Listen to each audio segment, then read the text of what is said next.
On va voir ce que ça donne sur le 50. Si c'est ça, il s'amuse plus là que sur 100 ou sur 200. Très bon départ, hein. Très bon départ de Benjamin Stasioulis qui va même peut-être virer en tête ou en deuxième position. Après 50 mètres, les Français tout de suite dans le bain. Deuxième Benjamin Stasioulis en 23,49. Ouais, c'est pas loin de son meilleur temps, donc c'est vraiment pas mal. C'est prometteur pour la finale de ce soir. Et derrière un autre finaliste également ce soir, Giacomo Pérez d'Ortona, qui lui fera la finale du 100 mètres brasse. Et il ne cède pas grand-chose. Giacomo Pérez d'Ortona, la France toujours première ou deuxième après 100 mètres, ça se joue à pas grand-chose. Les Français premier pour l'instant qui vire en tête devant les Anglais, devant les Britanniques et les Russes.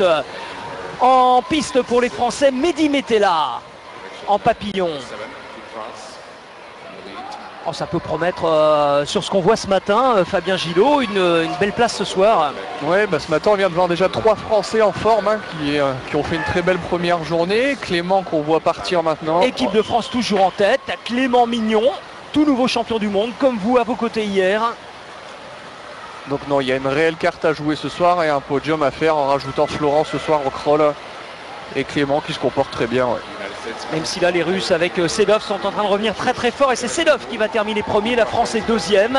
Mais ce soir ce sera Florent Manodou qui nagera aux côtés de Benjamin Stasioulis, de Giacomo Pérez d'Ortona, de Mehdi Metella. Encore un gros programme, encore une belle chance de médaille pour la France, même si les Russes seront à suivre. Un record du monde ce matin. Avec Doniek, Gebel, Popkov et Sedov.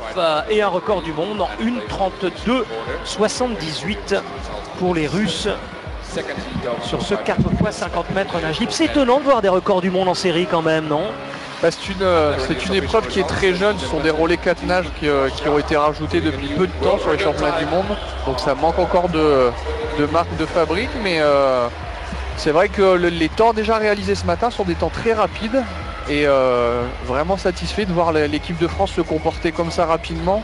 Parce que pour tous ces garçons qui ont nagé hier après-midi, la nuit a pu être courte et se lever tôt ce matin pour faire la première course et se concentrer pour leur finale cet après-midi, ce n'est pas toujours évident. Donc une fois de plus, ils ont joué la carte collective et c'est à l'honneur de tous ces nageurs. Encore un pari réussi pour l'équipe de France. Il est comment ce bassin? Il est rapide. On va d'abord voir la confirmation du temps des Français, 1:33,10.